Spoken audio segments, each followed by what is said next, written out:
How to use the 2023 market crash to get rich. Stocks were down big in 2022 despite rebounding from their October lows, and market watchers expect the same in 2023. Investors are sitting on a lot of uncertainty in 2023, and that should fuel volatility, say experts, as the Federal Reserve continues raising interest rates and the U.S. economy continues to recover from a recession. With stocks in a downturn and a recession seemingly on the way, investors may think investing isn't a good idea. In this video, we will tell you how to use the 2023 market crash to get rich. How likely is that global stock markets will crash in 2023? Global economic predictions for this year range from extreme optimism to not so subtle nervousness. There's one chart from an article where they look directly at citizens' predictions from a variety of countries around the world instead of past expert predictions. Chart based on Ipsos Global Advisor Prediction Surveys from 2019 to 2023 shows that many citizens think global stock markets will crash this year. According to most respondents worldwide, a global stock market crash is more likely than unlikely in 2023. A survey of 27 countries found that 40 to 47% of citizens thought global stock markets would crash in 2023. This includes the G7, with 26 to 35% saying it was unlikely. Malaysian citizens, with 71% viewing a crash in 23 is likely, posed the most pessimistic responses, followed by Poland and South Africa with more than 60%. According to the survey, citizens in China, Israel, and Hungary were most likely to think that the stock market would crash in 23. In Hungary, 30% responded likely and 47% responded unlikely. Now, since interest rates increased last year, most stocks have decreased anywhere from 15 to 80%. Quantitative tightening means the Federal Reserve sells or removes assets from their balance sheet, causing prices to fall and rates to rise. Before 2020, any company that needed money or a bank that wanted to issue a loan had to rely on the institutional investors who only fit the risk of losing money. It was the Federal Reserve that came in the backstop, those investors when everything went bad, and they were grasping for whatever cash they had left. To prove to the market everything would be okay, it bought up whatever assets were being offered. That strategy worked, but the Fed doesn't build portfolios as big as Wall Street bets, so eventually they had to sell. With risk-free interest rates now around 4.5%, investors will have to decide how much they want to pay now that the Fed is no longer an active buyer. In turn, stocks and real estate seem less appealing to investors who perform a premium for investing in anything that is a little riskier. When your risk-free return is high, you have to get paid more to take on risk. In one study, investors who made low risk-free returns were compared to investors who made high risk-free returns. According to a study conducted on 400 Harvard MBA students, the entire U.S. population, low risk-free returns led to greater risk-taking for high-yield investments. Even when riskier investments will pay more, those findings started to normalize with higher risk-free interest rates. It means that 70% of the customer's portfolio went into risky investments during zero interest rates. On top of that, once interest rates were above 5%, the risky investments dwindled back down to 50%, reflecting a more balanced portfolio. Risk-taking occurs at low interest rates, which matches very well these last few years. Once risk-free interest rates exceed 5%, we might be able to conclude that the worst will be over. There's an article from Market Sentiment on how you can identify the bottom of the market or outperform it.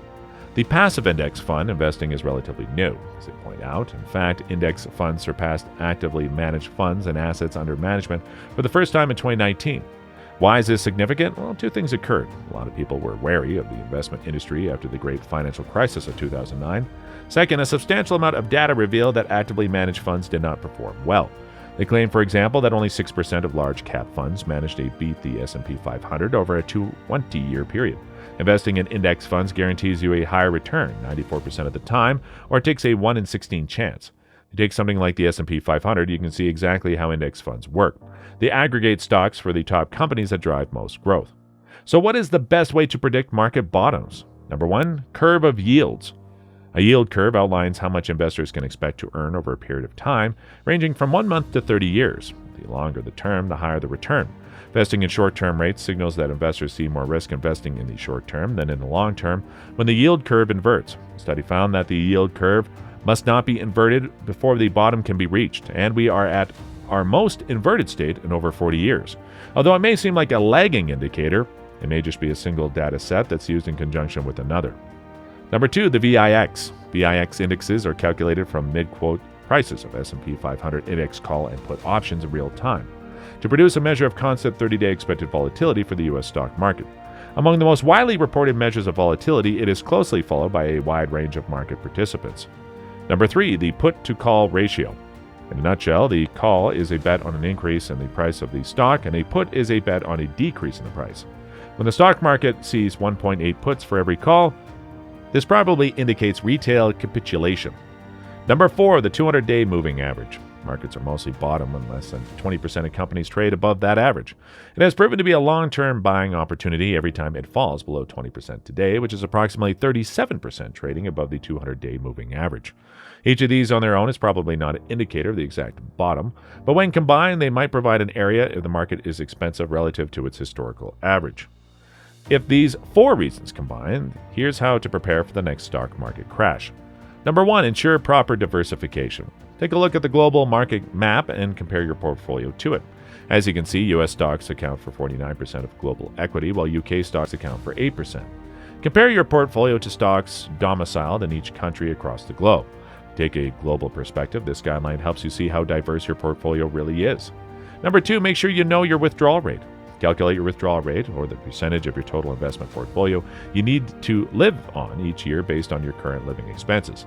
If you don't plan to retire soon, you should understand your withdrawal rate and how it changes. If people are properly prepared for retirement, they will withdraw 3 to 6% of their assets. If you start planning too late, it can be difficult or impossible to find a low rate. Number 3, keep your numbers straight. You should keep a balance between your living expenses, retirement date, and age. Do not leave the market and return when things improve. Timing the market peaks and valleys is difficult. It is difficult to exit the market. It's arguably even harder to get it back at the right time.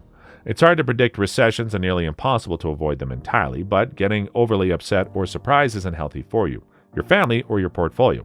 When they occur, don't worry about things getting bad. It's when things are going well that you should have action. Based on the CEO of the annuity expert, in the event of a market crash, here's where you put your money. Number 1, take advantage of discounted stock prices. It can be beneficial to buy stocks at reduced prices. If you still work and have a steady income, averaging your costs over time is known as dollar cost averaging. However, you should only invest money you can afford to lose if you are comfortable with the risks involved. Number 2, invest in bonds. When the stock market crashes, bonds prices usually go up. Because investors want to put their money in a safe place, it's therefore possible for you to preserve your capital with bonds. If you're retired or near retirement, just make sure your portfolio is diversified so you aren't overly exposed. Number 3, invest in fixed index annuities. A fixed index annuity can be a good retirement investment option for conservative and moderate investors. In addition to offering a guaranteed minimum rate of return, these annuities also protect against market losses. They offer a rate of return based on a stock market index. Furthermore, annuities can also guarantee your future income in retirement starting today. This will empower your retirement. Peace of mind comes from knowing your money is safe. Thank you for watching and see you in the next video.